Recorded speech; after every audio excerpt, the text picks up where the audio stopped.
You did the framework, now what? There's 5 things to do before you record. Before you record your first piece of content. Hey everyone, welcome back and thank you so much for joining this live.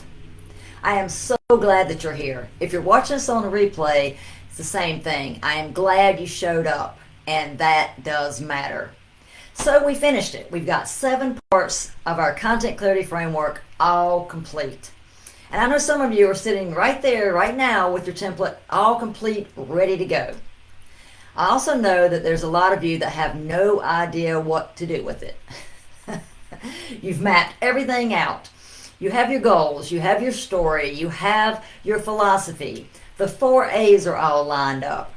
You have more content ideas than you've probably ever had in your life. And you're still sitting there staring at a camera, wondering where to start. Well, that's not a you problem. It's the most normal thing in the world. And today, we're going to fix it. So today I'm going to give you the 5 things that you need to do before you record your first piece of content. Not after you feel ready, not once everything is perfect, but before you record. Because here's what I've learned by doing it myself in real time while my flip was falling apart all around me. The perfect moment never comes. You build it in the chaos or you don't build it. That's my philosophy. Before we dive into today, tell me right now how many of you, what parts you've completed. What part of the content clarity framework is all complete? Drop the number in the comments, 1 through 7. Make the number the section that you have completed. Like if you've completed all 7 parts, then put a 7 in the comments. And again, do this if you're watching the replay. I do want to see all of your comments. I want to see where everyone is in this community. There's no judgment. I just want to know who is in the room with me. Also, if you do not have the Content Clarity Framework, drop me a line and I'll send you the complete framework right now, all 7 parts in one document, one template, so you can complete all of it yourself. There's no pitch, there's no email to give me, there's no funnel to go through. I just give you the tool. So today I want to tell you something that I have never quite said directly on a live before. When I started my first flip, I thought that I was safe. I was working a full-time job. I had 3 rental properties. I was selling stock photography online. I was also selling skincare online, and I had a 401k. So I had multiple forms of income streams. I thought that I had done everything right. We looked at the house. We picked the perfect house that we thought. It didn't have any structural problems. We just needed to update it. Now the pool was a mystery. We didn't know exactly what we were getting into with that. It looked like a Florida swampland when we bought the property. So that was a little bit different. We had a 30-day plan to get it on the market. At least that was the plan. And the plan lasted about 2 weeks. The house had this weird, large piece of furniture, like a coat rack, that also had a bench with it. And that was in the living room. It was kind of on the back side of the wall for the kitchen. So we decided to tear that out. And we put an island there instead. We also were able to add a dishwasher to the kitchen, something that the previous house did not have. Once we did that and we looked at the cabinets more carefully, we realized we were not going to be able to save them. The thought was we could just clean them up, we could paint them, and we would be good to go. But that did not work out. So we went and we found the cabinets, we got them ordered, and they told us it would be 2 weeks to get them. That's why we went with the company that we went with. Now, at the same time, we wanted to get other things done. So the appliances were on sale. So I said, well, why not save money? Let's buy the appliances now because they're on sale, right? Let's save money. More money we save, the more money we make off the flip. So I did. I bought the appliances, every single one of them, at the same time. That was a mistake. How many can figure out why that was a mistake? If you could figure out why it's a mistake, type in the comments right now. Let me know what I did wrong.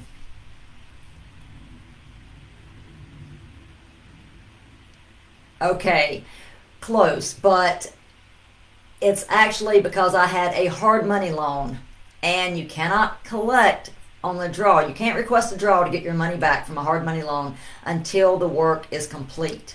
And appliances is one of the last thing that goes in. So I've paid for the appliances, all that money is gone, and I can't get the money back till we basically complete everything in the flip. So every dollar at this point, every dollar that was spent was already locked up in the appliances and the cabinets. Neither one were installed, neither one I could get the money back for until it was finished. So the money was tight.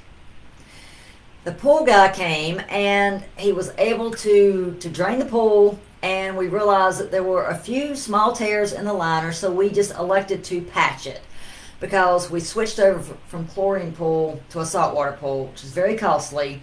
But we did that because, yeah, it cost me more to do that on my end, but then in the long run, whoever purchased the house, it was going to benefit them because it's cheaper to run saltwater chemicals than it is chlorine chemicals. So we switched over to a saltwater system. Again, it was pretty expensive. And the landscaping guy was out there. We needed to remove trees because we had all these trees hanging over the pool. Well, then that's leaves dropping in the pool, that's limbs dropping in the pool, not to mention the shade, just a lot of problems. So he leveled the property for us, he cleaned out some trees, and he planted grass for us.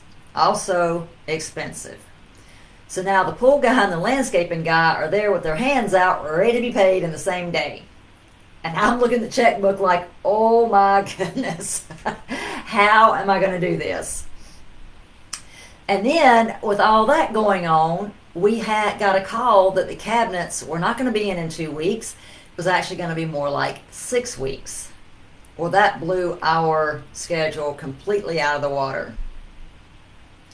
And then when the cabinets did arrive, they came in wrong. It was the wrong order. And based on the layout of the kitchen, it was basically a smaller kitchen. We could not make the cabinets work that they had sent us. So there was no way around it. We had to go back and reorder, which meant another 3 to 4 weeks.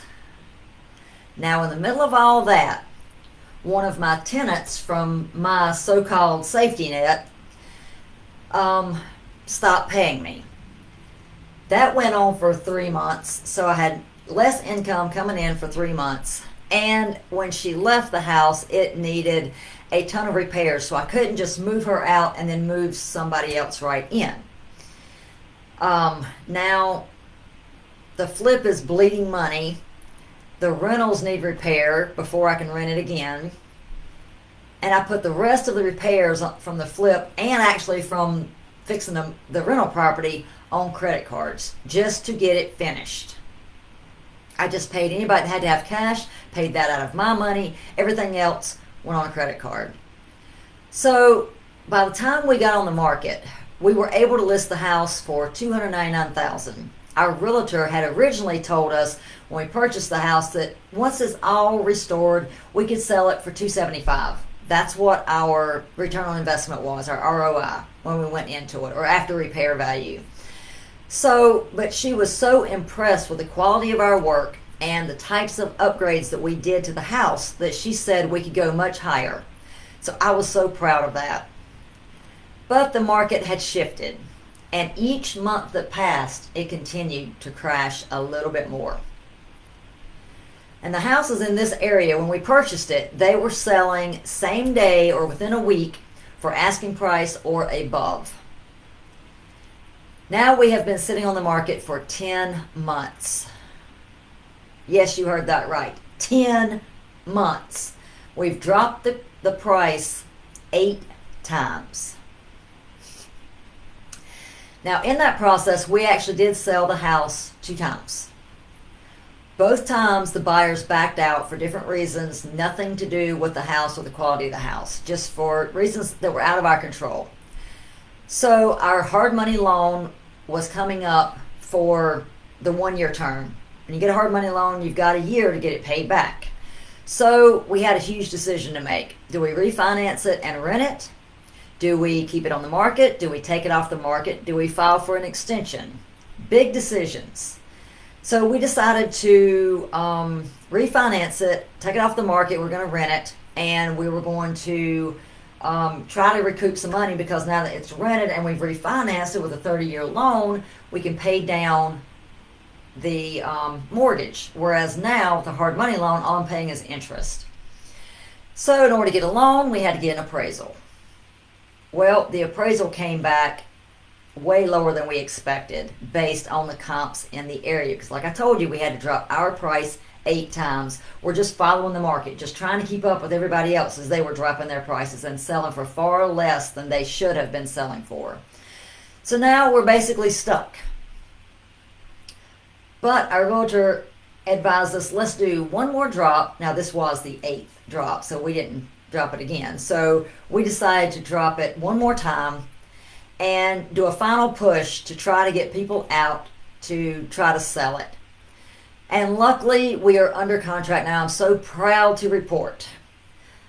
But the stress does not end there, because we're under contract. That doesn't mean we've had 2 fall through already, so it doesn't mean it's definitely going to sell. And we've put the loan on hold, so if it doesn't sell, I'm going to have to pay the huge fee, not a huge fee, but I'm going to have to pay a substantial fee to file for an extension, because I'm not going to be able to pay off the loan before time to file for the extension. So if this doesn't go through, we are really messed up. But this is the closest we've ever come to getting it fully sold. We have a closing date. They've done an inspection, but the inspection showed that we had a dehumidifier hooked up under the house, and it was running a pump that would pump water from, pull the humidity out of the air and pump it out of the crawl space.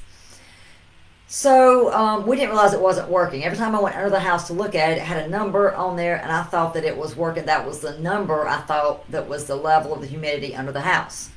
Well, the inspector tested it, and he said, no, it's not working at all. Scott, it's broke. You're going to have to replace it. So we're like, okay. So then we rushed that day, found a dehumidifier, got somebody to come out and help us get it set up, because it had to be all level, had to make sure everything was plugged up right. Well, luckily we did that, because when we go back the next day to hook up the dehumidifier, the power in the bathroom is completely out. I'm not making this up. All this really happened to me. The outlet doesn't work in the bathroom, the lights don't work in the bathroom, and the ceiling fan, the exhaust fan, also has a light in it. Doesn't work either. No power whatsoever going to the bathroom. So our contractor came out to hook up the dehumidifier. We asked him about that. He checked under the house. He went up in the attic. He checked the wall. He pulled the outlets out. He pulled the wiring out. He's looking at everything. Cannot figure out what in the world happened. We're still not sure exactly what happened, but the solution was to go in the laundry room, cut the sheetrock, replace the wire, hook it to the fuse box, and run it through the attic all the way back to the bathroom, down through the wall, fix the outlets, and fix the lights. Everything is now fixed. But now we've got to fix the hole in the sheetrock in the laundry room.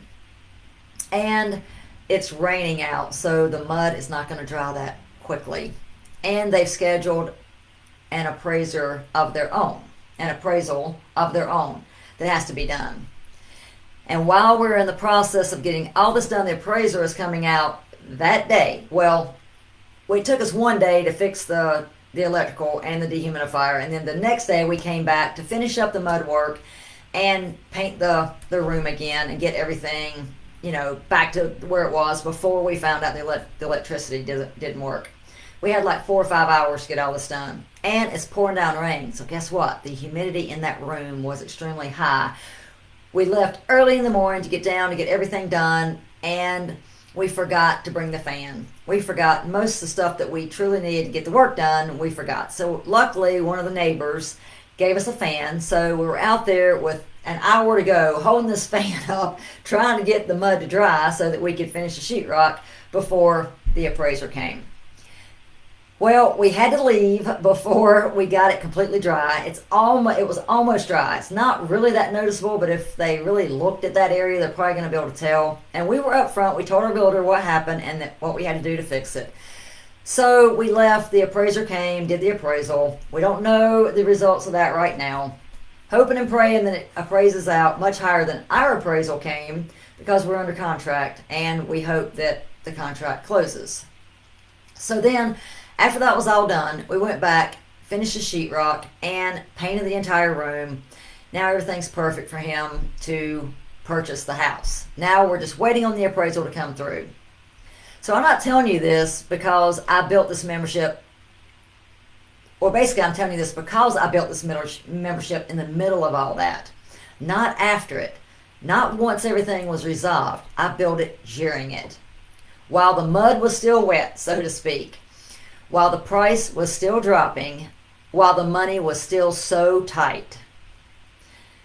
Because I kept asking myself one question: how much easier would all of this have been if I had a membership already bringing in income every single month before any of this started? So here's the one question I want to ask you. I want you to sit with it right now. If your current flip stalled for 6 months right now, what income would still be coming in? Drop it in the comments. Let me know. If your flip right now that you're working on stalled for 6 months, what income would you have coming in? What safety net do you have? Now, I need you to be honest. This is a community, and it's a safe place to list your comments. I want to hear. I read every single comment, and I respond to every single one of them. And again, I want you to play full out. If you're watching this as a replay, list your comment right now. Tell me exactly what income you would have coming in if your flip stalled for 6 months. So you have the framework now. You have the map. Here is what comes next. There's 5 things that you need to do in order. Do not skip ahead. And don't wait until all 5 are done to start.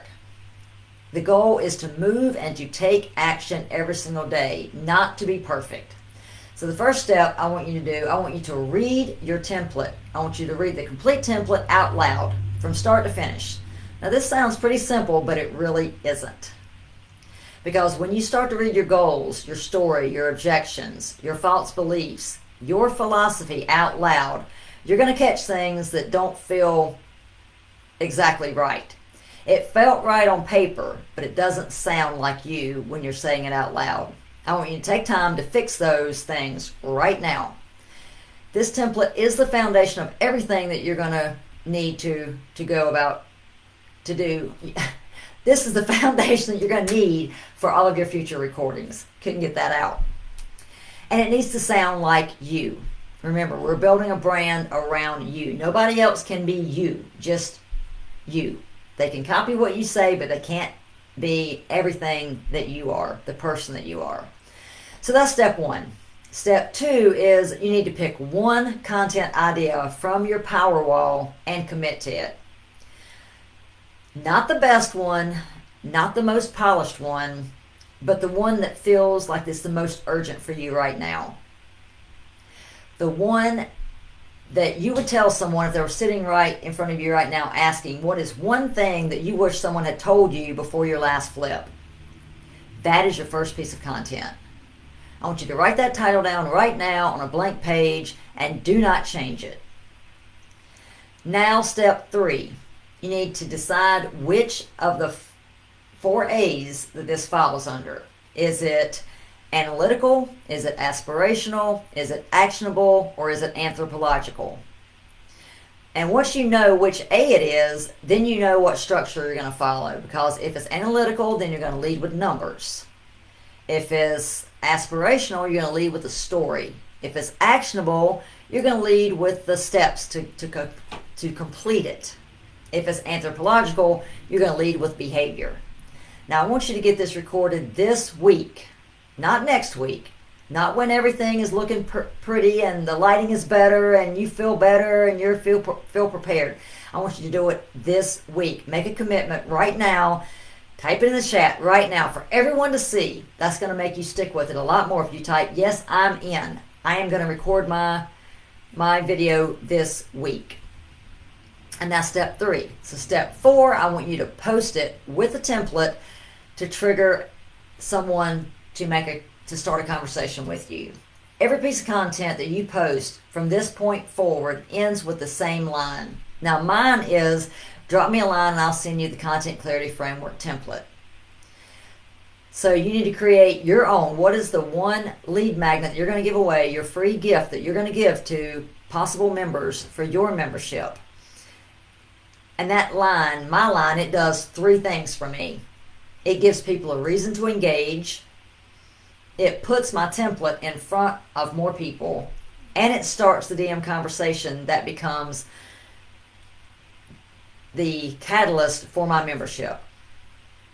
Every post, every time, you want to use the same line. Now, step 5, DM every person who engages with you personally, not with automation. So when someone comments, drop me a line, send me the template, or they're asking for your template, this is when you don't just send them the template. This is where you need to ask them diagnostic questions. You need to make sure that the template you're offering is the right move for them, that it truly is going to solve their problem. The goal is not to give the template away. The goal is to start a conversation with your possible future member. So you want to use diagnostic questions, 3 to 4 diagnostic questions that are going to be easy to answer. Don't have them write a book for you. Easy to answer questions, either yes, no, or pick multiple choice, or one-word answers, something simple that is going to reveal the problem that they have that you can solve for them, possibly on a live call. You're going to diagnose the problem, and then you're going to say, I know exactly how to fix this. Do you have 5 or 10 minutes? We can get on a Zoom call, and I can show you exactly how to fix that. So which of these 5 steps feels the hardest for you right now? Drop the number in the comments. I want to know. I want to know where people are getting stuck so that I can direct those teachings in the future lives. I want to make sure everybody's moving forward and everybody's progressing in this community. Now, before I let you go, I want to talk to you about one thing. Sorry, a notification pop up. And we've spent 6 weeks together building the content system. And we have everything done, and that was all done for free inside this community. Because I believe in giving value before I ask for anything. But here's what I also know. The framework gives you the map. It doesn't give you the car to get there. Knowing what to do and having support in a community and the step-by-step guidance to do it with, those are 2 different things. And the gap between those 2 things is where most people stop. They get stuck. So I want to let you know today that the Real Estate Growth Program is here for you. I'm here to help. I'm here to help you close that gap. Not with more information, but with support, with structure, and with a community of flippers who are building this alongside you. So here's what's inside. There's a membership structure framework, how to design, launch, and grow your membership with clear milestones so you always know what the next step will be. The Content Clarity Framework, the full system you just completed with live coaching support. The $5 a day ad system. Facebook and YouTube ads training so you can find your audience without a big budget.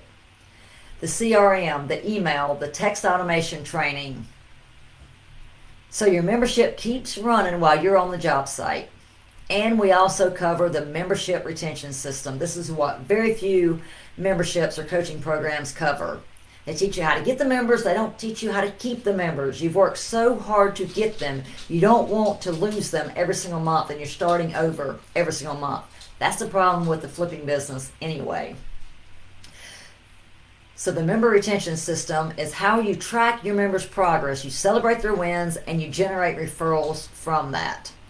A private community of house flippers who are building a membership alongside you, sharing wins and supporting each other through the hard parts. So the Real Estate Growth Program is only $147 a month, and it's the full ecosystem. Everything you need to build a membership that pays you month after month, even between flips. If that feels like too much right now, I also have the Flip Foundation. It's only $40 a month. It's the same community, it's the same me, it's a lower barrier to get started. Both links will be posted below this video. So the last question I have for you today is, what would it mean for your family if you had income coming in every single month that did not depend on whether your flip closed on time? I want you to drop that in the comments right now. What would it mean to you to have that income? I want to read every single one of these. This is the why behind everything we have built together. So I want to take time now to thank you for being here. I want to thank you for showing up every single week and doing the work. This community is growing because of you, not because of me. So going back through those 5 steps this week, I want you to pick your first content idea. I want you to record it. I want you to post it. And when you do, I want you to tag me so I can celebrate that win with you. I want to be the first person to share it. The framework is done. The work starts now. You need to drop that pebble. Let the ripples do the rest. I'll see you inside the community. Again, if you do not have the Content Clarity Framework, drop me a line. I'll send it to you right now. There's no pitch, there's no funnel, there's no email to give me. I just want to give you the tool. Drop me a line and I'll send it to you immediately. Thanks for showing up. I'll see you inside the community.